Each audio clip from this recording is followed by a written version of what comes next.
Un saludo a la comunidad PUC.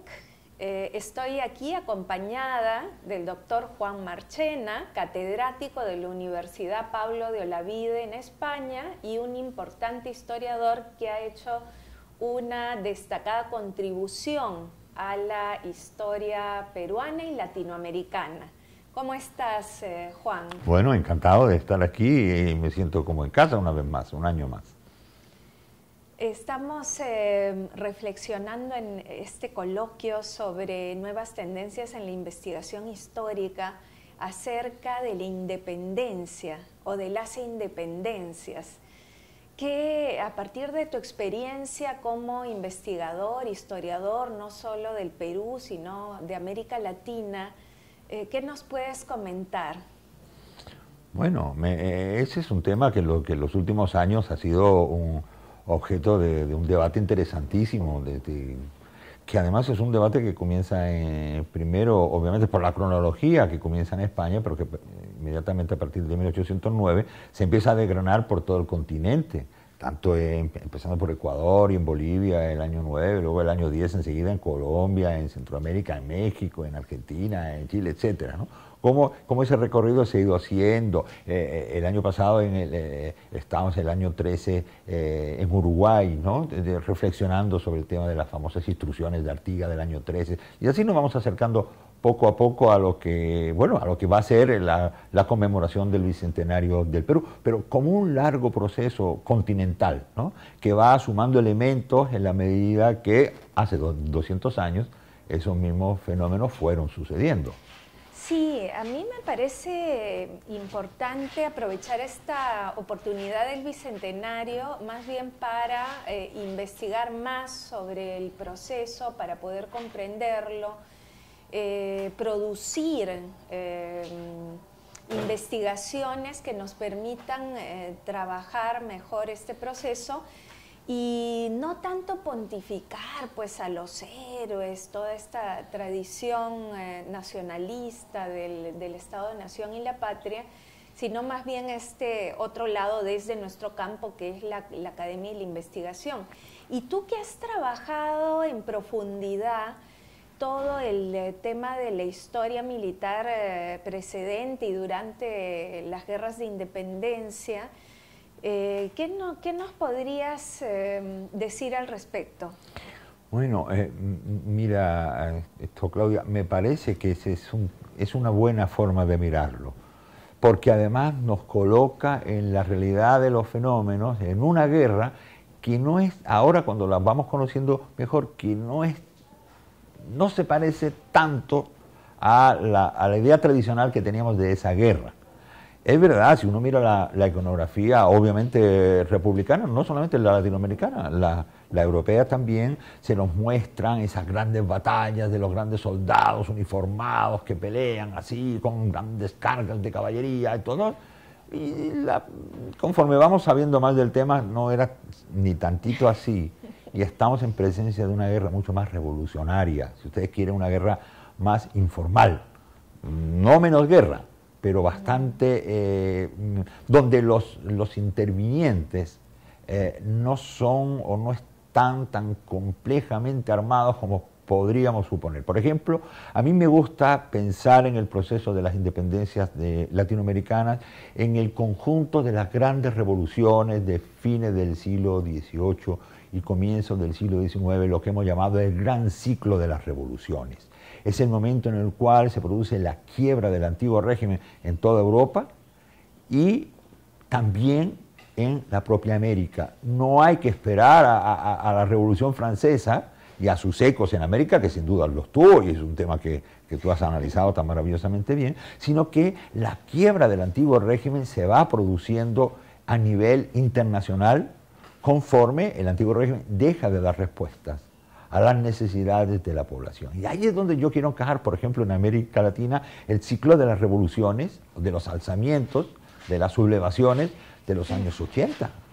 que son verdaderamente continentales. Es decir, no podemos decir, caray, aquí hubo una causa concreta. No, es un problema general de crisis del antiguo régimen, que en América ese antiguo régimen se llama régimen colonial, ¿no es cierto? Y esa crisis del régimen colonial es el que está produciendo esas a manera de protuberancias solares, algunas muy violentas, como la de Tupac Amaru, la de Tomás Katari, luego la de Tupac Katari, la del Socorro en la Nueva Granada, las sucesivas en el Reino de Quito, las de Venezuela, inmediatamente las del Caribe, los alzamientos primero de mulatos y luego de esclavos, enseguida, es decir, como un cordón, ¿no?, que nos demuestra que el antiguo régimen estaba en crisis. Y al mismo tiempo, para que nadie dude ni nos diga, no, todo esto es consecuencia de lo que pasó al otro lado. No, se estaba produciendo al mismo tiempo, y si lo miramos bien, casi por las mismas razones que en la vieja Europa estaban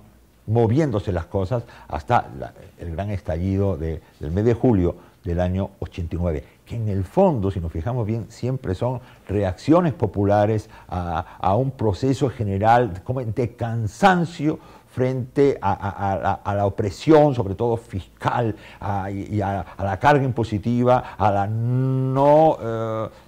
no aceptación de la realidad, de la fuerza de esos sectores populares. Llámese en los barrios de Quito, llámese en las comunidades andinas, llámese en los barrios de París, llámese en los barrios de Madrid. Fíjense que es una especie de gran conmoción. Con lo cual me parece hermoso y precioso, porque estamos haciendo algo que yo creo que se debería haber hecho hace mucho tiempo, que es incluir a nuestra historia latinoamericana dentro de la historia universal como una pieza más, sin menos o con más valor, sino en esos mismos procesos. Así me gusta ver las independencias, y ahí sí hablo yo de revolución. Y realmente es bien importante lo que tú dices, porque a veces aparece la independencia como un proceso desencajado de los grandes procesos que se dan a nivel mundial con la época de las revoluciones, porque es todo un arco temporal y que va desde las últimas décadas del siglo XVIII. Claro, eso nos permite además, esto, Claudia, conectar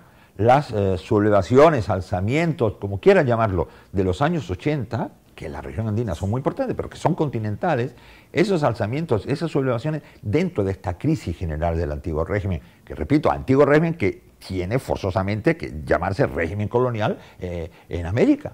Pero fíjese cómo son conmociones. Alguien puede decir, ¿son antecedentes de la independencia? No, yo digo, son parte del proceso revolucionario, que es un proceso. La palabra proceso nos introduce directamente en un pensamiento como mínimo de largo tiempo, ¿no? Una cosa que va a empezar en los años 60. Miren, ya en los años 60 ya hay muchas explosiones pequeñas todavía, pero que comienzan a ir creciendo en el 80, en el 90, no digamos. Y hay que sumar, y claro, uno dice, el parón después de Tupac Amaru se para. No, eso continuó, y continuó con muchos reclamos en la sierra, pero con muchos problemas en otras regiones, hasta que, por ejemplo, la gran eclosión de Haití, ¿no?, que es extraordinaria, la conmoción de Haití para el Caribe, que incluso en la propia Lima se siente, eso lo has trabajado tú, ¿no? Los tambores de Haití, claro, de esos negros alzados, en Lima, en los barrios de Lima sonaron también, ¿no es cierto? Y es una revolución que tampoco ha sido incorporada a todo este ciclo de revoluciones,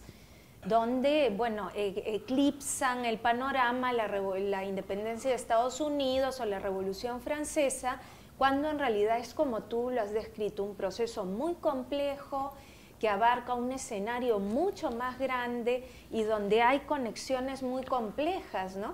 Y me parece importante también porque estás cuestionando esta idea de que las independencias empiezan por los acontecimientos en Europa, con la invasión napoleónica, con toda la lucha de independencia de España, sino que vienen de atrás y que tienen causas de carácter más estructural y que no se deben solamente a situaciones coyunturales y que se dan al otro lado del Atlántico. Entonces me parece que situar eso es muy importante, porque tu visión permite dar al proceso una visión mundial, además una visión continental, donde no es solamente el Perú, sino que va acompañado de todos los territorios americanos, incluso podemos incluir, aunque la cronología es posterior a Brasil, ¿no? Donde van acompasadamente estos elementos de desintegración del antiguo régimen a uno y al otro lado del Atlántico.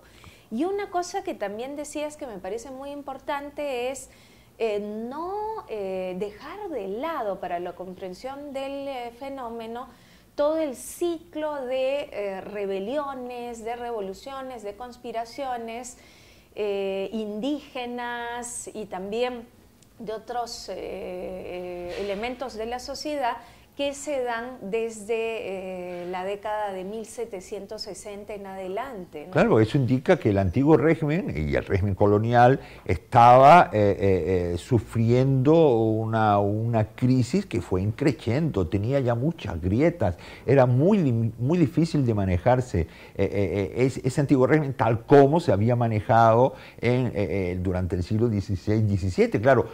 Hay quien dice, no, porque claro, el periodo anterior, que es el periodo de los reinos, es el periodo con los Austrias, y luego llegan las reformas borbónicas. Mire, la reforma borbónica, tal como yo lo veo, es un intento de ir empezando a parchear algo que se está empezando a desmoronar, ¿no? Donde las sociedades americanas, muy complejas, cada vez más complejas, digamos, cobran un protagonismo y un auge extraordinario. Ya no es un tema de rebeliones indígenas en el siglo XVI, de los viejos curacas, ¿no? O bien reivindicando sus huacas o reivindicando sus valores tradicionales o sus viejos linajes. Las sociedades coloniales del siglo XVIII, tú las estudias muy bien, claro, que son sumamente complejas, no solamente en el medio rural, ¿no? Sino fundamentalmente en las ciudades. ¡Qué complejidad lo de las ciudades! ¿Cuántas sociedades a la vez interactuando, ¿no? En lo étnico, en lo cultural, en lo lingüístico, en todos los sentidos, en las ciudades, en Lima, en el Cusco, pero también hay que pensarlo, y en Buenos Aires, y en México, y también en Brasil. En Brasil están pasando casi las mismas cosas. Hay muchos grupos que están llamando a la puerta, al mínimo, como menos de la representación, llamando a los cabildos. Y nosotros, si somos la mayoría de las ciudades, ¿cómo es posible que no estemos representados? Esos grupos mulatos que tienen una fuerza extraordinaria, por ejemplo, en Lima.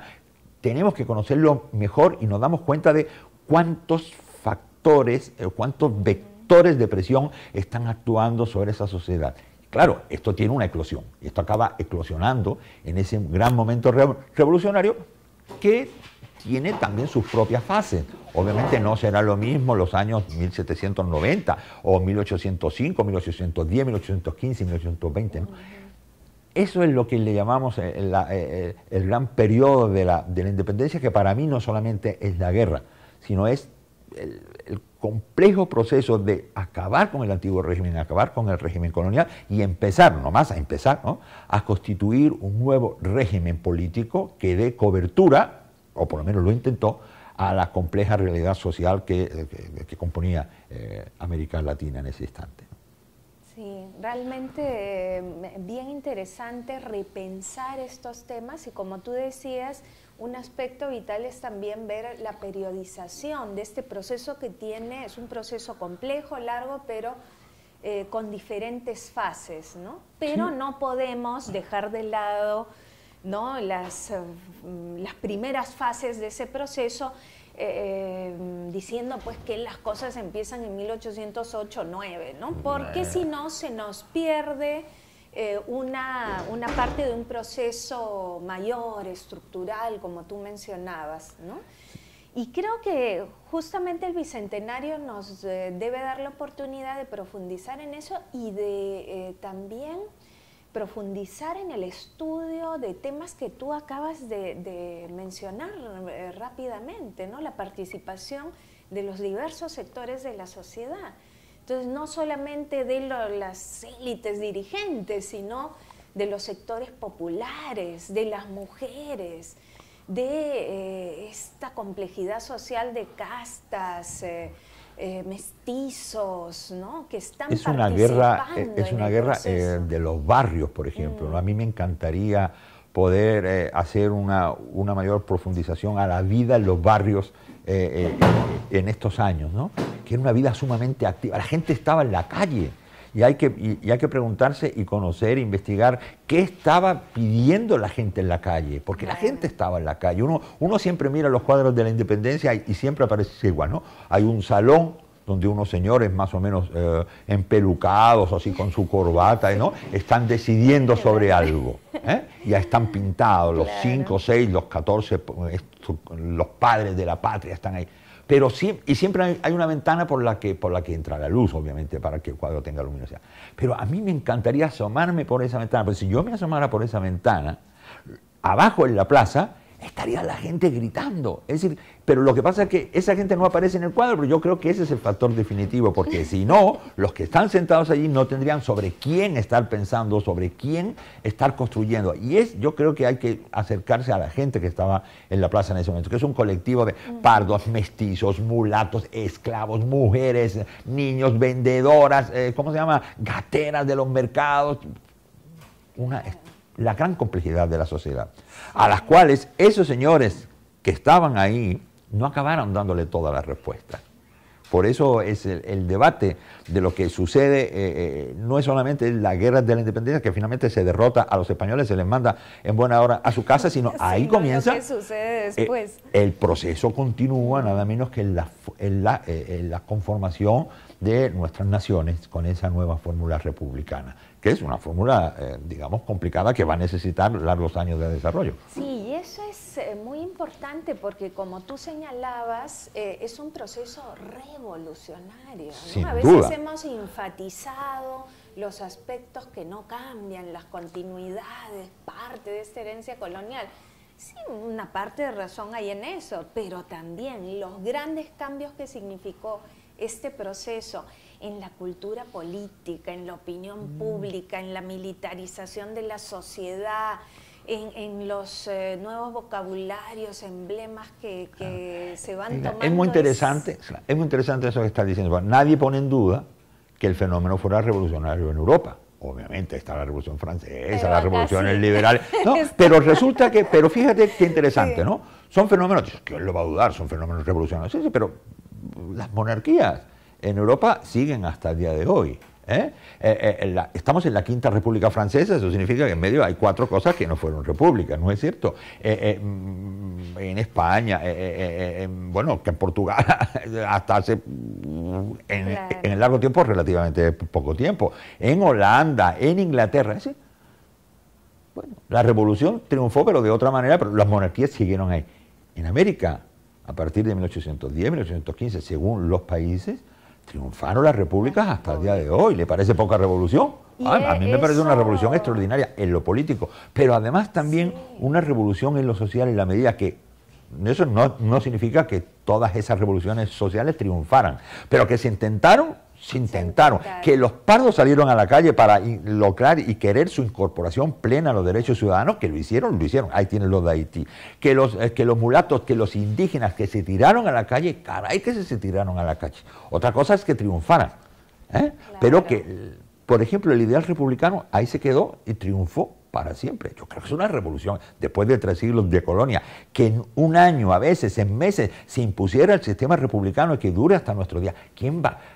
¿Hay algún valiente o una valiente aquí en el Perú que nos salga a hablar ahora de la necesidad de una monarquía? No, por Dios, eso no existe, ¿no? Es muy importante esto que señalas porque significa descentrar la historia, cuestionar este eurocentrismo que ha estado muy presente en nuestras interpretaciones de un proceso que es muy importante porque se entiende como fundante, ¿no?, de la patria, del Estado-Nación, pero verlo desde el lado de América Latina, ¿no? Así es. Que me parece muy importante, porque realmente el proceso en muchos casos no ha estado incorporado a la historia mundial, universal, global, como querramos decirle, pero también se han cuestionado sus aspectos, su carácter revolucionario, los logros que tuvo, cuando en muchos casos experiencias históricas, y prefiero hablar de experiencias, han dado primero en América Latina antes que en Europa. Sin ninguna duda. O sea, hay que darle la vuelta a eso. El triunfo del ideal republicano en América Latina es evidente, eso está clarísimo, ¿eh? Nos quedaron las 2 puntas, hubo Y si hubo algún intento, como en el caso de México, de volver a la monarquía, fue con una imposición europea, y mire cómo acabó, el amigo Maximiliano no acabó muy bien. Y en el Brasil, vean cómo muy rápidamente la monarquía o el imperio estuvo en una crisis semipermanente hasta llegar a la instalación de la República, y ya más nunca se movió. Es decir que yo sí creo en la revolución, y también creo en la revolución social. La gente no se tiró a la calle por casualidad en un momento en que todavía no estaban hechos los himnos, ni estaban hechos las banderas, símbolos, ni estaban sí. hechos los símbolos. ¿Por qué se tiró la Ni gente a la había calle? un nuevo Estado que No, lo eso represente. será después, no. ¿Por qué se tiró la gente a la calle? La gente se tiró a la calle buscando la libertad, buscando la igualdad y buscando la justicia, que son los tres elementos en los cuales se funda nada menos que una revolución. Claro que eso no significa que se consiguiera la libertad, ni la justicia, ni la igualdad, pero que se peleó. Ahí es donde yo entiendo lo verdaderamente revolucionario. Uno puede decir, no triunfó, bueno, al menos la revolución nos quedó pendiente. Y nos quedó pendiente para todo el siglo XIX, para todo el siglo XX. Bueno, por eso yo insisto tanto en la necesidad de seguir estudiando, colocar las independencias en un gran ciclo de crisis de antiguo régimen, crisis del régimen colonial, e inmediatamente continuarla analizando la construcción, los inicios y la construcción de la nación. Y yo creo que es como un gran ciclo, por eso yo le doy tanta importancia al XIX. Para mí el XIX es un siglo trascendental, porque ahí es donde la gente se pone, los grupos sociales, las élites, los sectores populares en el Perú, los indígenas, los grupos mestizos urbanos, las gateras del mercado, bueno, ahí se pone todo en un gran caldero y va resultando lo que luego va a salir nuestro siglo XX. Y en ese sentido, un siglo a mí me parece más interesante todavía que el XIX europeo. Claro, o es que los europeos no tuvieron 50.000 problemas, o es que no fueron necesarias muchas revoluciones en Europa para ir alcanzando los grados de igualdad o de justicia. Y esas guerras mundiales terroríficas en Europa, al menos en América Latina, no se tuvo porque la recomposición se ha ido a ningún complejo con la historia latinoamericana frente al resto de las historias, las europeas o las anglosajonas, y desde luego meter a la historia latinoamericana en el conjunto de la historia universal con pleno derecho. Muy interesante, ¿eh? Realmente es una visión bastante amplia, profunda, compleja, y que reivindica también este lugar, ¿no?, de los procesos históricos latinoamericanos dentro del panorama mundial. Bueno, Claudio, te agradezco, no sabes cuánto, esta oportunidad de estar con vosotros una vez más, contigo, con los colegas, con los estudiantes, para este aprendizaje conjunto que hacemos siempre de estos temas tan interesantes. Muchas gracias a ti, Juan, porque realmente tanto los profesores y sobre todo los estudiantes que después se van a convertir en investigadores, estamos profundamente agradecidos y esperamos que sigas viniendo todos los años para poder compartir estos temas, estas reflexiones. Nos despedimos con toda la comunidad PUC. Hemos estado conversando con el doctor Juan Marchena, catedrático de la Universidad Pablo de Olavide y amigo de nuestra casa de estudios.